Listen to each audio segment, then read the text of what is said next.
dope like pussy, nigga. 09 and ecstasy, nigga. Fuck with me, dog. Pull up on the scene of some luxury, dog. That's me. And my Kobe, yeah. 24 and my clothes is rare. Iceberg, fuck the diamond, yeah. And that lake shit like Xavier. This that Juan Carlos and Javier.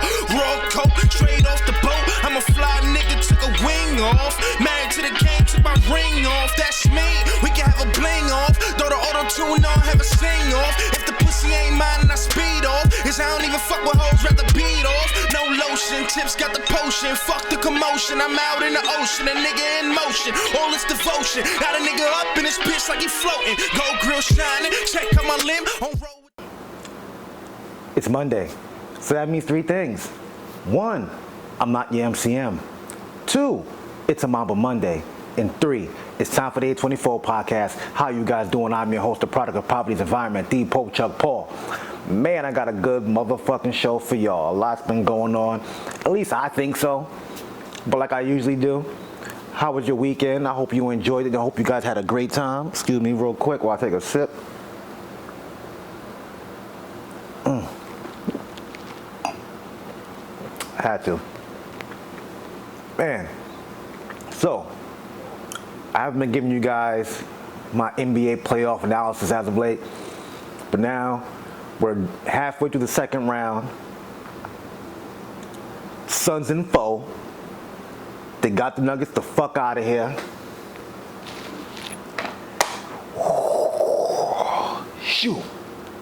Shoo Nuggets. They got the broom and got them motherfuckers out of here. Their first time in the Western Conference Finals since the late, great Kobe Bean Bryant sent they motherfucking whole asses packing and we won that championship. So, cheers to the Suns, man. They did their thing.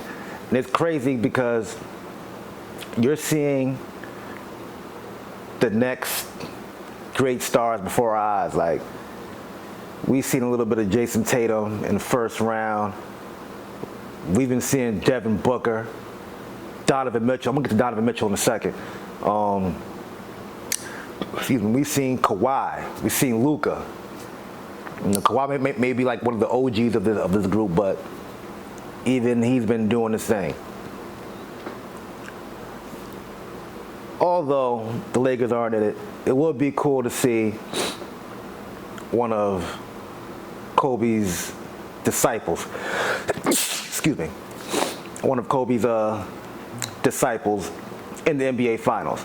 Like, it would be dope seeing Donovan Mitchell going against Devin Booker. Remember, before the old little Wade bullshit, when he was in the playoffs the first time, Kobe did the, well, what's that shit called? I forgot. But, you know, when Kobe breaks down the game and whatnot, whatever, detail. He did the detail on Donovan Mitchell. D-Mitch got his number, called him up, started training with Kobe. Y'all already know Tatum was training with Kobe. You know, Kawhi did some training with Kobe. You know. I think PG might have also, but we'll get to PG also. But yeah, the Suns got the fuck out of there. Jokic got ejected in the third quarter, going for a block or a steal. He swiped down, I think, at Cameron Payne. Caught him in the face. They gave him a flagrant 2. I seen that shit. Should have been a flagrant 1. You don't throw out the MVP. At the same time, it's like, is that your MVP? But y'all get swept? See, I wanted Joel Embiid to get it personally. I was riding for my African brother. But your MVP couldn't get you one game? AI got the Sixers one game against the motherfucking Lakers. Okay. Now, we thought the Bucks was about to get swept. But Giannis got them 2 games. But they didn't have Jamal Murray, which would have been a great back and forth between him and Booker or CP3. But hey, the Suns are healthy, man. They've been healthy damn near all season. DeAndre Ayton coming out party. See him at the press conference. He got like 5 chains on. That young man living. He's happy. He's happy as fuck. I remember a few years ago, Booker said, yo, I'm making the playoffs next year. He didn't make it the next year. But they did get invited to the bubble last year. And that was a step closer to what he spoke into existence and manifested. So, again, cheers to the Suns, man. The Bucks tied the series. Kyrie hurt his ankle. Again. Yeah, man. So they definitely they got that win. If they didn't, it would have been like, oh man, the Nets already lost Harden, and y'all lost the 2 games. You mean to tell me they lose Kyrie, y'all gonna lose again? But you took advantage of the situation. We got to see how KD put the team on his back. Speaking to KD, in Game 3, him and PJ Tucker got into it. You know PJ Tucker, the guy with all the sneakers that the motherfucking players don't even have. He be having play Jordans before Jordans, you know. Play Kobe before Kobe had them. Him and KD got into their face-to-face. Like they about to kiss and shit. Then Kevin Durant's personal security guard rushes the court and like moves everybody out the way. He was later suspended from attending, I think, just Bucks games because he's paid for by the Nets. But here's the gag. I don't know if this happens in the NBA as well, but in the NFL, teams pay for players' personal security when they go out. You can just request, you get a car service and a security guard. I found this out when Plexico Berens shot himself in the leg. Because they were saying, well, if you need security, the NFL will hire you security whenever you go out. Armed security. They'll get you a car service, also if need be. So it's not like KD's bodyguard or whatever really needed to run up on the court. There's arena security. And what if the Bucks players ain't know who he was and two-piece the shit out of him? They would not be in the wrong. They would be in the right. Sit your dumb ass down. KD's a grown man. He'll be okay. He'll be okay. But that was a sight to see. But yeah, glad the Bucks tied this series up. It was looking nasty. They got blown out by 49 in Game 2. My God. Giannis. Niggas calling you overrated, bruh. They want to see you get better and step that game up. But when you think about it, he's a big, but they want him to play like a wing. I respect the fact he's still taking jump shots and practicing because Ben Simmons won't even try it. So at least he's attempting to get better. I can't hate that. I can't knock that, man. But it's looking like I still want to see Utah and Phoenix. But we'll see what happens with this Clippers and Jazz series. Sixers up, I believe, 3-1. We'll see what happens.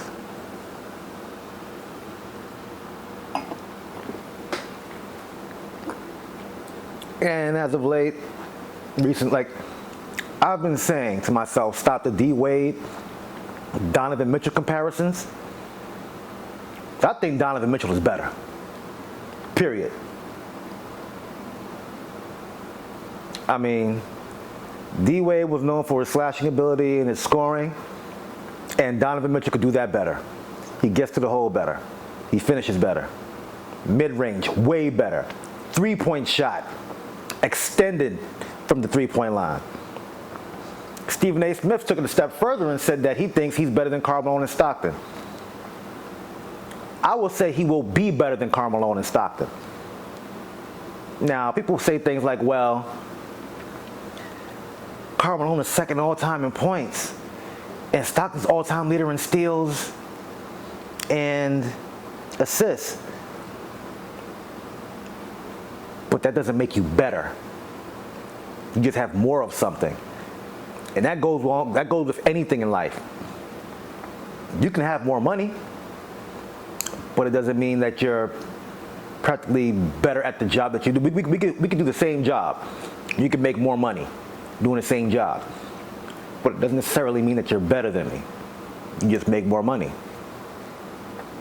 Some people might get that, some won't, but you know what? I'm not going to sit here and explain that to you. D-Wade was never considered the best player in the league. I was saying that to a friend of mine. He's like, well, that's because it was Kobe. I was like, well, hey, I've always been a Kobe fan, Laker fan, so I've never really cared much for D-Wade. But aside from that 1 year season where he won the championship, it was like he was on a decline. And I felt like he kind of mind-fucked LeBron into joining the Heat because LeBron didn't need him. LeBron needed someone to go to Cleveland. No one was coming to Cleveland then. So he joined Miami. He learned how to win there, whatever. Wade needed him because after Bosh and LeBron left, downhill. Because remember, Wade was street clothes too. He wasn't playing every game. And LeBron ain't like that. Rewind the tape. True story, no myth. But yeah, I'm Team Donovan Mitchell better than Wade, Stockton, and Malone. You disagree? We could talk about it in the comments, you know what I'm saying? We could talk about that shit. Look, man, stats don't tell everything. Averages. Think about it. This dude was playing with Malone for like 18 years. Two of those players consistently. Everyone else interchangeable parts. He has someone who's a guaranteed bucket in the paint. It's Karl Malone. He's going to get those assists off. If Karl Malone's averaging 25, 26, Stockton going to get 10 of those assists. Easy. Pick and roll. They benefited off of that system. I'm not knocking it. But it is what it is. Remember, during the All-Star game draft, when Donovan and Gobert was pretty much picked last, and Buck was like, yo, why everybody hate the Jazz? And LeBron was like, yo, ain't no one was ever jacking the Jazz when NBA 2K and Live was out. No one ever said, oh, Karl Malone. Never. Big facts, man. Sorry to break it down. Sorry to break it to you guys like that. I'm sorry. And one of my favorite shows came on yesterday, The Chi. And man, like everybody in this series has a fucked up relationship. Who do I start with? I start with Emmett. He told this girl he fucked the help. Everybody's fucking the help these days. Who is now dating his father.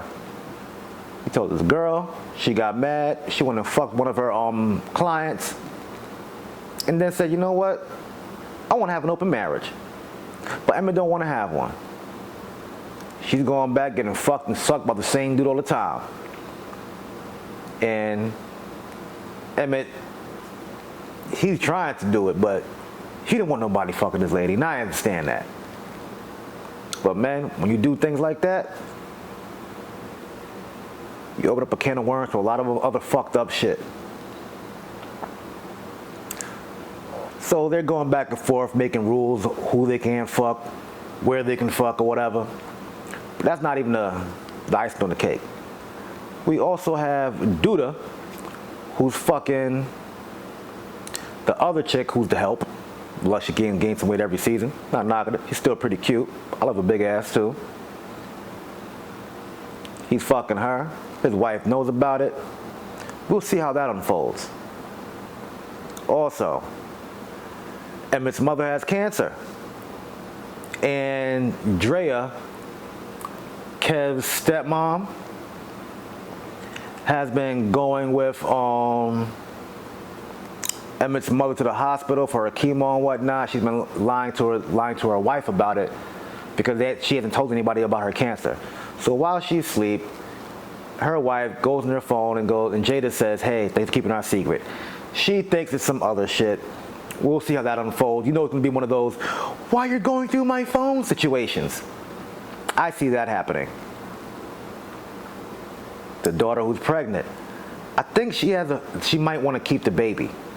But she's leaning towards giving the baby to the first black couple who was going through the divorce because I think she's seeing like the black woman, how she's so strong, how independent she is, got her shit together, her companies and whatnot. You know, so we'll see how that go. And we got Trig. and his girlfriend, who wants him to intervene in someone else's prostitution ring because she thinks it ain't right and thinks he should stick his nose in their business, knowing damn well he could possibly get killed over this shit. And that's another thing too, fellas and ladies. Be careful when you send your man to address some shit, because somebody might address him like the numbers on the house. Word to Perk. I'm gonna get back to Perk too. I might get back to Perk too. I might forget. So remember, I did forget to talk about the verses Memorial Weekend, but I'll be talking about the verses in a few. But anyway, the girl in question that they was trying to help ended up getting killed because the dude Nuck found the phone that Trick girlfriend gave her to make a running escape.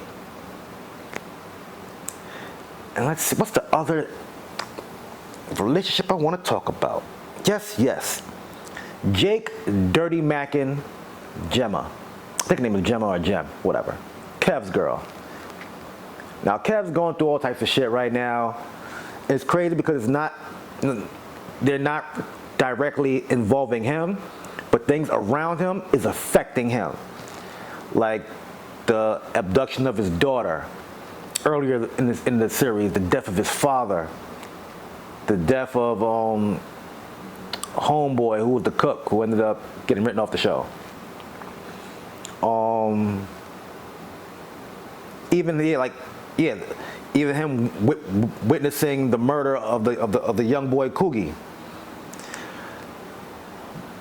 All these things around him are affecting me. Even Jake getting beat up by police, that's affecting him. You know what I'm saying?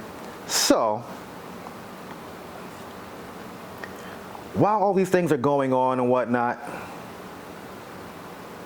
he's been neglecting his girlfriend, and it wasn't a good look.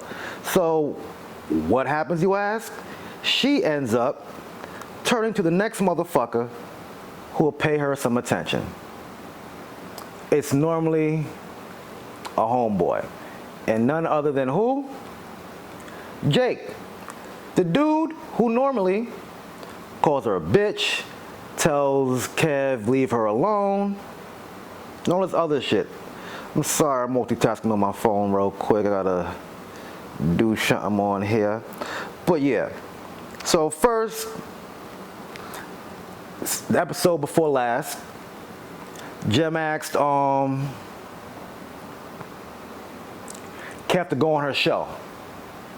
Kev was like, nah, I don't want to talk about the rest, about what happened, this, that, and the fourth. So she goes and asks Jake. Jake says, all right, cool. Jake comes on the show. You know, he's telling the truth, what happened. He also wore cologne. Interesting. So, after the show, whatever, they got suspended because Jake was on there cursing and all this stuff, saying fuck the police and whatnot. Then, they decided to do a walkout after third period. No one went. So, they decided to pull the fire alarm, right? To get everybody to come out. They run out. Of course, Kev stayed in or whatever, but Jem and Jake decided to go wander around the way, take to get a fish sandwich from a local hood spot. And then she had an eyelash drop on her cheek. I'm really giving you the play-by-play right now. And you know I normally do this because I fucking suck at giving reviews and whatnot. But I ain't like this dirty macking. And I'll explain to you what dirty macking is. So, he takes the eyelash off her cheek, hands it to her. But her little hoe ass goes, now I gotta make a wish. She gets real close, blows the lash off his finger. He asked her, what did you wish? She said, I can't tell you. And he was like, damn. She's like, what? I was hoping you wished that I was your boyfriend. Nigga, really?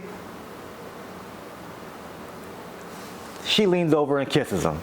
I'm like, man, look at this little nigga. Making the first mistake. Fellas, your chick push up on, if your homie's chick push up on you, you tell your homeboy. and you do what your homeboy says. If he tells you to stop, if he tells you to smash her, you smash her. Tell you to fall back, you fall back. There's too many bitches in the world for you to be caught up with your homeboy's girl. And even in the streets, that's damn near always the number one downfall.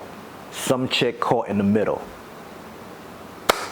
But at the end of the show, it was Kev's mom going through Dre's phone and seeing Jada's text messages. So yeah, the Chi is on some real crazy shit right now. And now, I know last week I mentioned the Versus Memorial Day weekend between Swizz and Timbaland. It was dope. They're going back and forth with their Jay-Z tracks, their Beyonce tracks. Swizz was talking spicy about Justin Timberlake, said if he ain't gonna come on Versus and do a battle, doing all this black music, then fuck him. Then he played Jada Kiss's "Fuck You." Whew. Timbaland later on jumped on IG Live, addressed him and Swizz addressed it, that they squashed it, talked about it with this, that, and the fourth. All good. But this Wednesday, a Versus that I ain't sure about if these chicks have 20 combined. Eve versus Trina.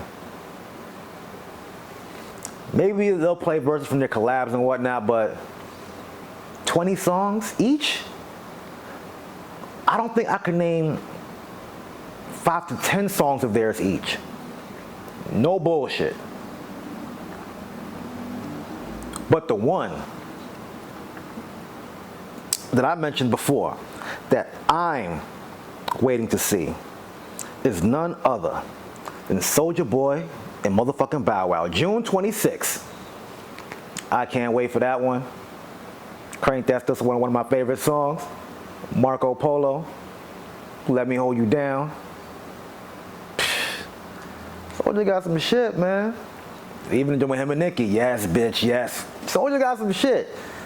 She got a donkey. We'll see. We'll see. I can't wait. But like I said, I don't know if Eve and Trina got 20 hits combined. I don't know. And before I let go, Father's Day is this Sunday. If you're a single mother, you're not a motherfucking father. I'm sorry to tell you. Your day was a month ago. And if you don't know what to give your husband, peace and quiet always works. Get the fuck up, order him some food, put the game on, let him live. You know? You don't be having sex with him like that, do that freak shit you be seeing all over Instagram. Do something. Treat him nice. You know? Buy him something nice. Spend as much as he would spend on you. I'm single as fuck. I bought myself gifts. Got me some new shorts, some new sweats. Might get me a new flask, new gold lighter, new gold joint holder. I'm gonna get myself a lot of gold accessories. I got like a couple trips booked for this year and next year, so it's hard to find something, hard to tell people what to get you when you have everything you want already. So for me personally, nice text message is all good. Happy with that. But yeah, if you're not a father and you're a mother, it's not for you. Please.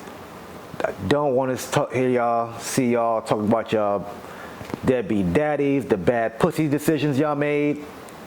This day is not for y'all.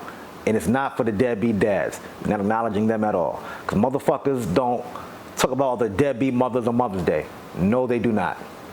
They just praise the mothers. So we're just going to praise the fathers and the men who are in every young man or woman's life, helping them, raising them, giving them a good advice, steering them in the right direction. So again, please, if you're a woman, this Sunday ain't for you. You know, I got my shape up earlier this week on a new haircut. Jesus Christ. My barber, shout out my barber, man. My new barber, he really looking out for a nigga. Man, let me see. I think I covered everything. I got the Suns in 4. Oh, yeah. that dude got his ass whooped in the stands by a Suns fan, 2 Nuggets fans. And then dude looked in the camera, said, I'll fuck your boy up too. Suns in 4. Suns in 4. The damn shame. You lost on your home court and got beat up on your home court too. Jesus Christ, Jesus Christ. Oh, and Perk did address Quavo like the numbers on the house on the ESPN First Take. That was crazy. But yo, like I always say, like, share, subscribe, comment. God is good, God is great. Thank God my paper straight. Free the real, keep the fake. I am the Pope Chuck Paul. Peace out.